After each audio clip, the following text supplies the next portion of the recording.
السلام علیکم ورحمۃ اللہ وبرکاتہ۔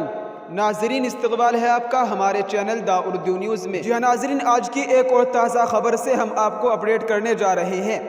آسٹریلیا کے پادری گولڈیوڈ نے اپنی زندگی کے 35 سال چرچ کے لیے وقف کرنے کے بعد اسلام قبول کر لیا ہے۔ 35 سال سے زائد چرچ کے لیے وقف کرنے والے نو مسلم گولڈیوڈ نے اپنا مسلم نام عبد الرحمن رکھ لیا ہے۔ رپورٹ کے مطابق گولڈیوڈ نے آسٹریلیائی عیسائی برادری میں ایک معتبر پادری کی حیثیت سے مقام حاصل کیا تھا۔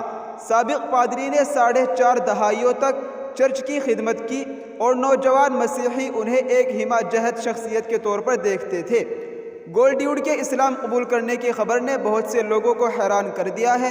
نو مسلم عبد الرحمن نے مسلمان ہونے سے متعلق ان محرکات پر تاحال کوئی بات نہیں کی۔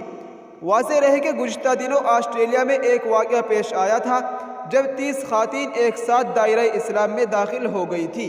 جی ہاں ناظرین، حقیقت میں اسلام ہی ایک ایسا مذہب ہے جس نے ہر انسان کو اس کا آزادانہ حق دیا ہے، اور اسلام نے کسی بھی انسان کو غلامی کی زندگی بسر کرنے پر مجبور نہیں کیا ہے، اور نہ ہی اسلام اس بات کو پسند کرتا ہے کہ کوئی انسان غلامی کی زندگی بسر کرے۔